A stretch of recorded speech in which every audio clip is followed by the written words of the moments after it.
Ed Sarto sa programang Kongreso Ngayon.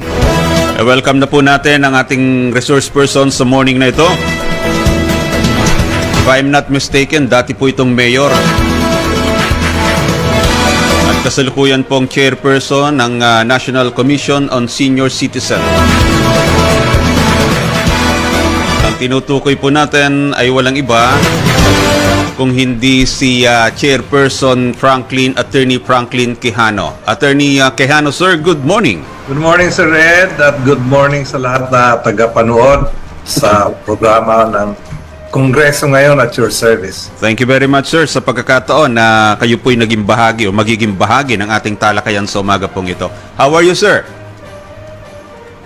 Well, as a senior citizen, I'm good. Yeah, very good, very good. Anyway, sir, before I ask the first question, i-welcome mo lang po yung aking partner. Nandito na po ang aking partner, the gentleman from Caraga, si Congressman Butch Pichay. Kong Butch, magandang umaga po. Magandang umaga, Ed. Ugmayang buntag.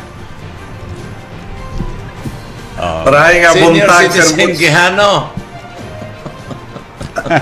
Mukhang magkakilala po kayo, ha? Oo naman. Iligan ko yan.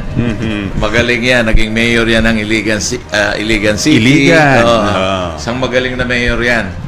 Ay, talaga. Ay, ngayon po, siya pala ang chairperson. Bagong tatag na opisina po ito para sa senior citizen, hindi ho ba? Ang National Commission of Senior Citizen.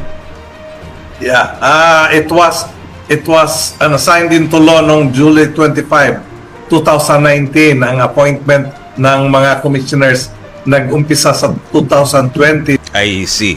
Anyway, sir, I understand bukas haharap kayo sa Senado para sa budget deliberations. Yeah, kaya nangangailangan tayo ng suporta lalong-lalo na kay Congressman Butch at sa mga congressmen at senador. Sir, ang unang tanong ko lamang Kong, ano bang tawag doon? Pension ba ang tawag doon? Hindi naman tulong. Social pension po. Social pension sa mga senior citizen. Pero sa ilalim po ng NEP na sinabmit po sa Kongreso. Yung batas na ito ay lapsed into law. Lapsed into law. Bilang batas, July 30, 2022.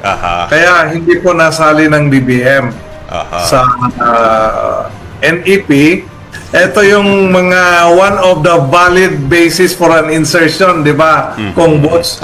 Minsan kasi nagre-react yung publiko doon sa insertions, but this is one valid basis na pumasa into law itong batas na ito, wala pala sa NEP, kaya dapat may insertion.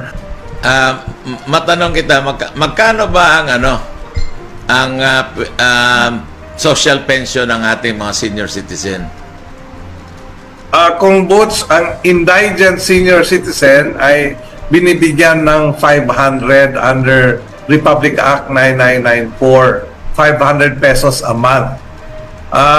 With 11916, ang batas ay nagsabi na imbis na 500, dapat 1,000 na ang matatanggap ng indigent senior citizen. Tingnan mo, Ed,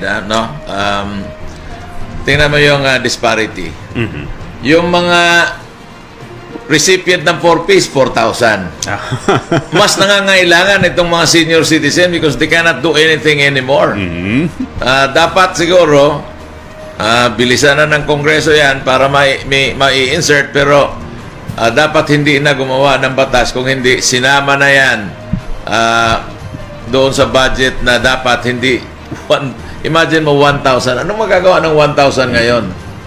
Di ba? Yeah, that's true. 1,000 a month. Dapat, kung magkano yung binibigay natin sa sa 4Ps, dapat yun din ang sa senior citizen.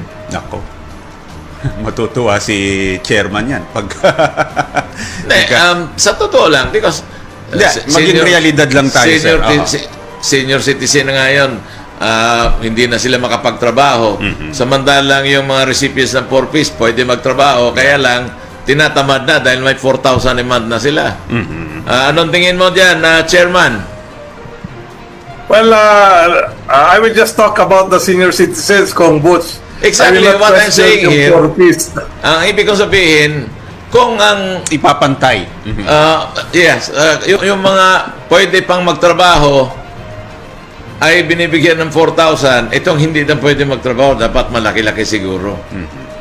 Hindi lang kung boots, ang mangyari kasi si senior citizen ay nangangailangan ng maintenance medicine.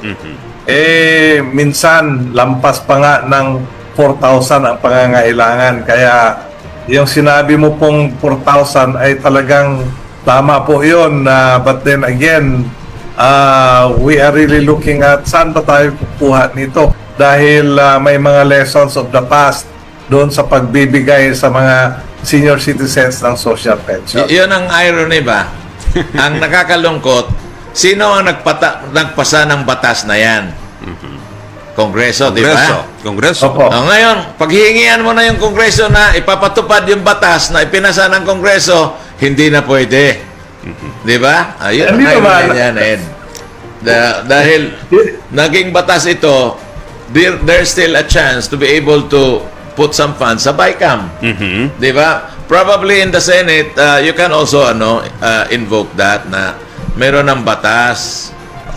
Naitanong ko lang ito kung Butch, Chairman, kay Congresswoman Kimbo nung sa kainitan ng deliberasyon. Hinahanapan daw po nila ng In fact, hindi naman po, in fairness naman sir sa Congress, hindi nila kasalanan kasi Malacanang nag-submit ng NEP. It so happen, nasabi nga ni Chairman, nung ginawa ang NEP, buwan pa ng Mayo. Mayo. Opo, ay nung itong mag-lapse into law, July na. So kumbaga, hindi na talaga na-deliberate. Ilang senior citizen po ba ang pinag-uusapan natin dito, Chairman? Of the 12.3 million senior citizens, ang dapat po na makatanggap at nasa listahan ng DSWD ay 4.1 million senior citizens. 4.1 million ba? Marami-rami din pala ito. Marami-rami talaga. Huwag kang mag-alala, Ed. Aabot ka rin dyan. Kaya nga tingin ko, nilalakad mo ng magiging 4,000 ng monthly kasi in preparation for you being a senior citizen. Alam nyo ho, yung Tatay Romy ko, senior citizen po yun.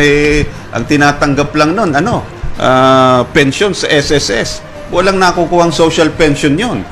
Hindi naman kasama yon kasi yung mga indigent lang yon na senior citizen. Ibig sabihin talagang wala nang kasama sa buhay. Kung may mga anak man, hindi na inintindi ng mga anak.